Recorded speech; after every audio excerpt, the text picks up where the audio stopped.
জীবন বাঁচাতে এভাবেই বাংলাদেশ সীমান্তরক্ষী বাহিনী বিজিবি সদস্যদের পায়ে ধরে আর্জি জানাচ্ছিলেন ধরা পড়া ভারতীয় 2 বিএসএফ সদস্য।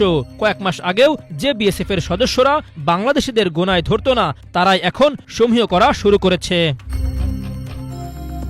সম্প্রতি ভারতের বর্ডার সিকিউরিটি ফোর্স বিএসএফ এর 2 সদস্য অস্ত্রসহ আন্তর্জাতিক সীমান্ত পেরিয়ে বাংলাদেশের অভ্যন্তরে প্রবেশ করে বাংলাদেশি কৃষকদের ধরে নিয়ে যাওয়ার চেষ্টা করে, কিন্তু স্থানীয়দের প্রচেষ্টায় উল্টো তারাই ধরা পড়েন এবং সেখানে চলে আসেন বিজিবির সদস্যরা।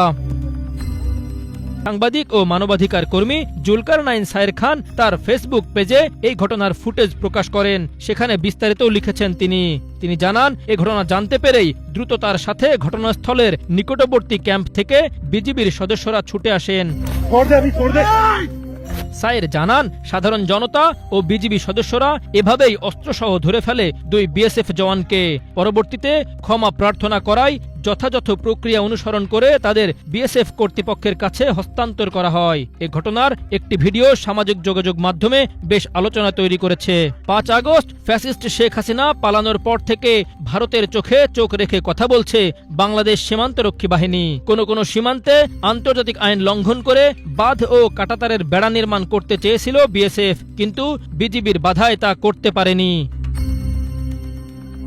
এমনকি সীমান্তে বাংলাদেশি কৃষকদের আতঙ্কে রাখতে কাঁটাতারের বেড়ায় সন্দেহজনক বোতল ঝোলানোর মতো কাজও করেছে বিএসএফ সদস্যরা। আর নিরীহ বাংলাদেশিদের উপর পশুর মতো গুলি করে হত্যা তো থামছেই না।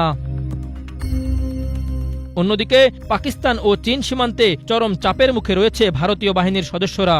বিএসএফ সদস্যদের প্রতি তীব্র ক্ষোভ ঢালছেন নেটিজেনরা। তবে এই মুহূর্তে 2 বিএসএফ সদস্যকে ক্ষমা করে তাদের দেশে ফিরিয়ে দিয়ে মানবিকতার অনন্য দৃষ্টান্ত স্থাপন করেছে বর্ডার গার্ড বাংলাদেশ।